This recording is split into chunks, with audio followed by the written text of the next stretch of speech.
Hello, friends, and welcome to another 80s Christian rock block radio show. I'm your host, Mike Potter. This is the show where you can hear classic Christian rock from the 80s with some late 70s and early 90s thrown in as well. In 1975, the Swedish Christian rock band Jerusalem was founded. When they first toured in Sweden, they were only allowed to perform at a few churches. This song is off their fifth album, recorded in 1987, called Dancing on the Head of the Serpent. If you remember, the record sleeve depicted a jeans and boots-clad person, which was the standard attire among skinheads, jumping on a person's head who appears to be half human, half lizard. This radical image proved too shocking for Swedish Christians. Some record stores banned the album, while others still stocked the album but sold the record under the counter. Back when I was hosting the original Rock Block radio show in the late 80s, I took no offense and nearly played the vinyl off the record. Here's the title cut, Dancing on the Head of the Serpent by Jerusalem. There's a fallen angel on a throne in every capital city, ruling with wisdom that manipulates the children of this century, pulling the kings like puppets on strings, bowing their knees to him. But I'm dancing on the head of the serpent. I'm dancing on the head of the serpent.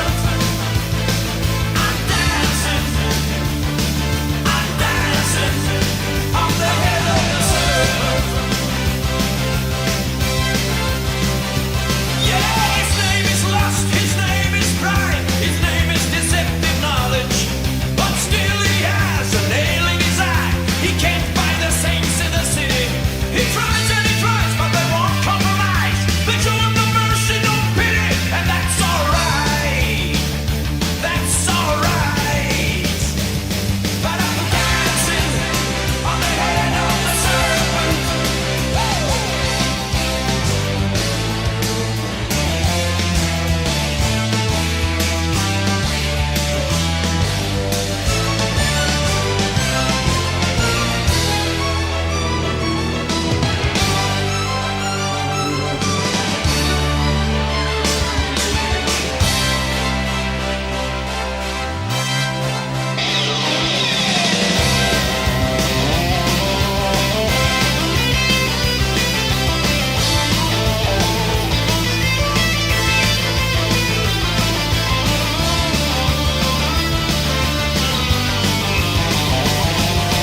Idle Cure and Frontline on the 80s Christian rock block.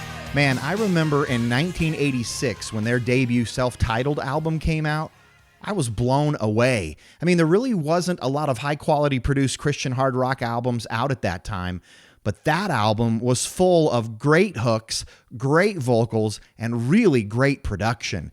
And then in 1988, they released their Tough Love album and took it up a notch. The song we just heard was from that second album, and they would go on to record 3 more albums before calling it quits in 1994. You can still see what the guys from Idle Cure are up to on facebook.com/Idle Cure. And speaking of Facebook, make sure you like our Facebook page at facebook.com/80s rock block so that you can get alerts when a new 80s Christian rock block radio show hits the internet, and so that you can chime in on our poll questions, which, by the way, we have one coming up a bit later in the show regarding Stryper, who is getting ready to release yet another new studio album in September. So make sure you head over to facebook.com/80s rock block and click like. On with the music, it's On With the Fight from Allies from their 1986 album called Virtues.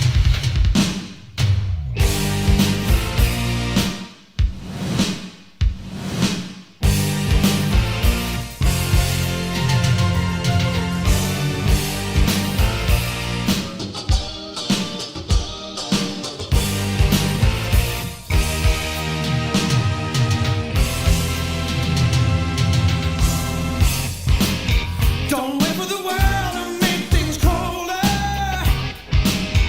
Come out of the ashes, smoking smolder. It's time to rebuild the walls that held broke down.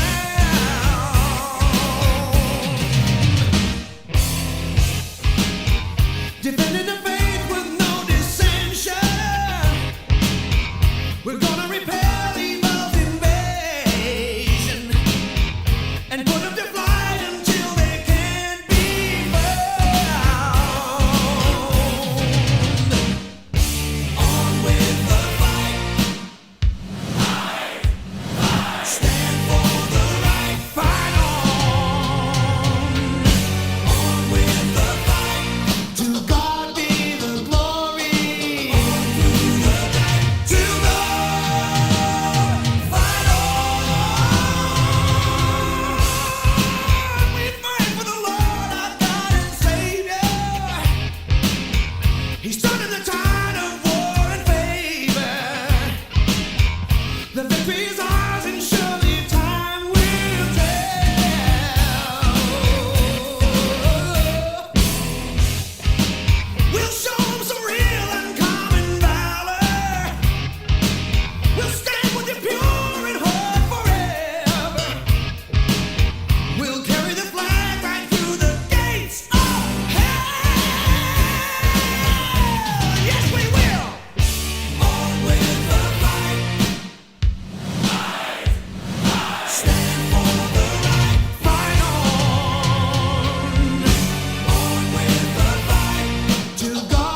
77s on the 80s Christian rock block with their 1990 hit MT from the Sticks and Stones album. And when I say hit, I mean the song hit number one on the CCM rock charts in 1990. Another song on that album did the same thing, This Is the Way Love Is, hit number one as well that year. They hit number one with the song in 1983, these two in 1990, and had another number one song in 1994 as well. So to say that the 77s were a definitive presence in the Christian rock industry in the 80s and 90s is probably an understatement. And by the way, they had planned this year to go back on the road with their 77s Unplugged tour, but because of COVID, it's been canceled. The 77s, a band that has stood the test of time. The band Barren Cross was huge in the 80s and early 90s. They released 6 albums from 1985 to 1994 and then released a live album and DVD called Birth Pangs in 2013. Here's Jim Laverde, the bass guitar player for Barren Cross, in 1988, talking about how his parents reacted to him being in a Christian heavy metal band.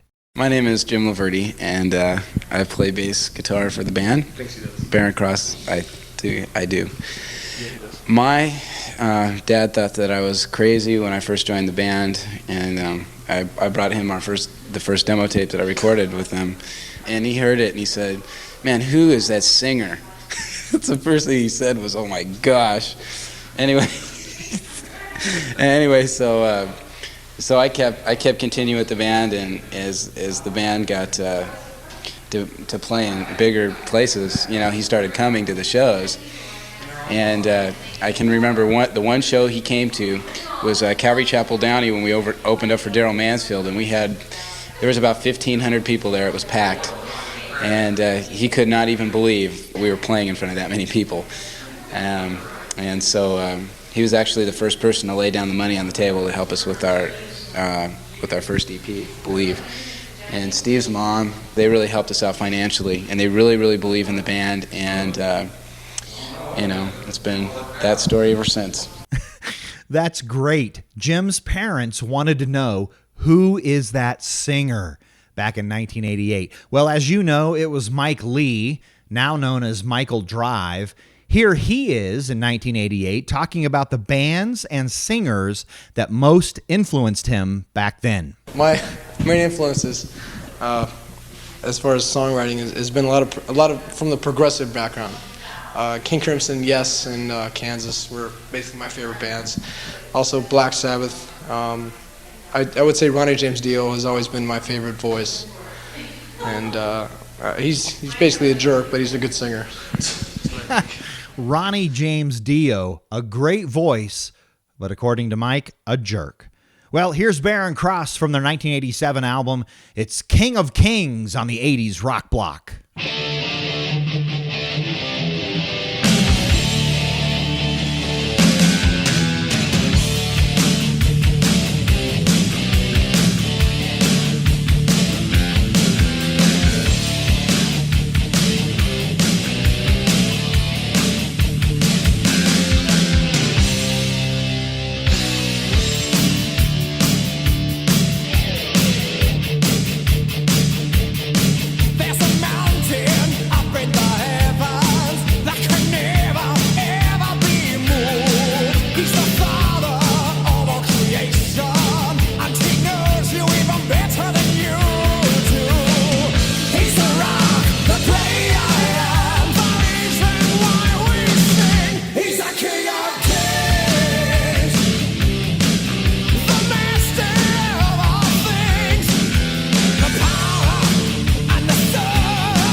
stop.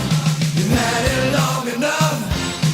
Winning, winning, winning back the rock. We all know how the story goes. They say it's no good if it's rock and roll. The beat's too loud, the words unclear. God can use what people can't hear. But I know I can sing. He can speak through anything. It's not the sound, it's not the beat, but it's truth that pounds inside of me.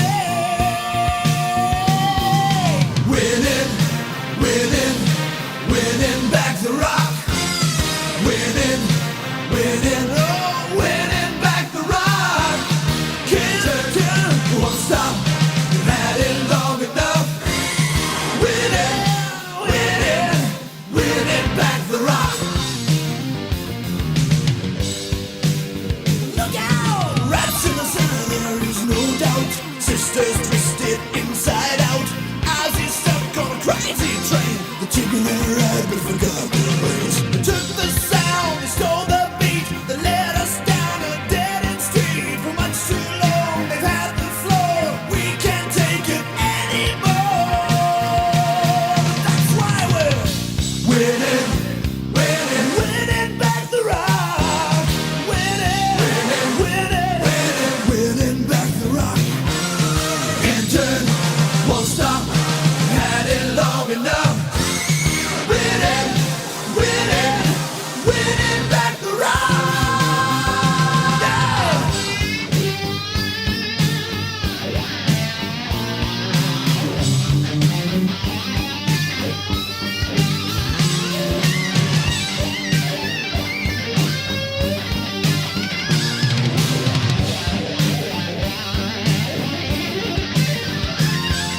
For much too long, we've had the floor. We can't take it anymore. Time has come, turn it around. Let's all make a mighty sound.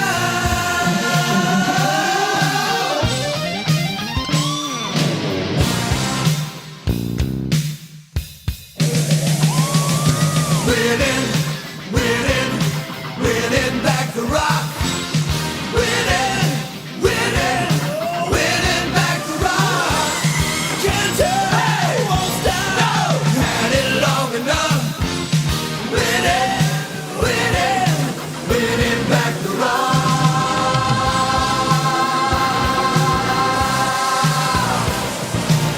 Winning back the rock.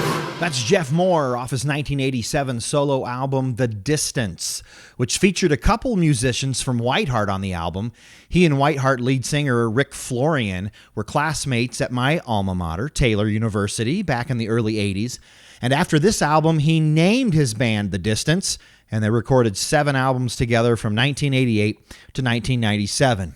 All right, it's time for you to chime in. Which version of Stryper do you like better? Stryper 1.0 that recorded from 1984 to 1990, Yellow and Black Attack through Against the Law, or Stryper 2.0 that began recording again in 2005 with the album Reborn up to now with another album coming out in September.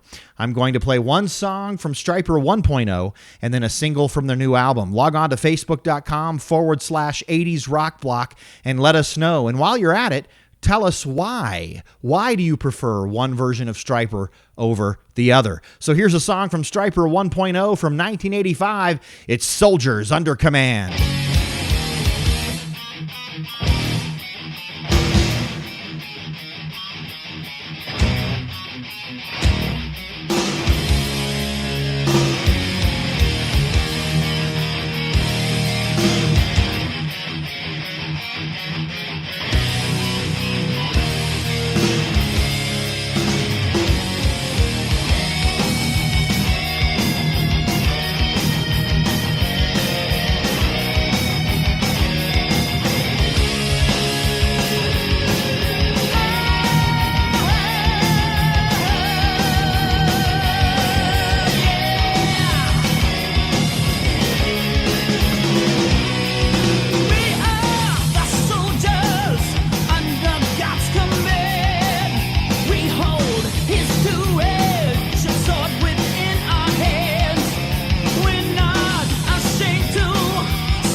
Stryper 1.0 from 1984 to 1990. Which version do you like better, Stryper 1.0 or Stryper 2.0? Log on to facebook.com/80s rock block and let us know. Here's Stryper 2.0 and the first single release from their upcoming album called Even the Devil Believes. It's Blood from Above.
This is the 80s Christian Rock Block with Mike Potter.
That's Triton and the song It's War off of their 1987 album Celestial Messenger. Before that, it was Leviticus from their 1987 album Nights of Heaven and the song Over the Hills. Triton, who, as you can tell, sounded a lot like Rush, released 2 albums back in the day, and then lead singer and guitarist Larry Dean went on to start a church. As of July 2020, Triton has reformed and is currently finishing up work on a new album entitled Blood of Kings. Last year, the 80s and 90s rock band Angelica released a new album that was rated as one of the top 10 albums in Christian rock of 2019. I'll play a song of theirs from the 80s in just a minute, but here's a promo of their 2019 album, Without Words. And true to the name, it's an album without words, featuring the incredible guitar playing of Angelica's guitarist, Dennis Cameron.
That's great new stuff from Angelica in 2019. But here's a song from their early days. It's the title cut from their 1990 album, Walking in Faith.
Whiteheart, 1986, Dr. Jekyll, Mr. Christian. Well, that'll do it for now. Thank you for joining me for the 80s Christian Rock Block Radio Show. Please join me again next time for more classic Christian rock from the 80s with some late 70s and early 90s thrown in. And in the meantime, hit me up on Facebook at facebook.com/80s Rock Block and let me know what you'd like to hear next time. Until then, I'm Mike Potter. So long, and God bless.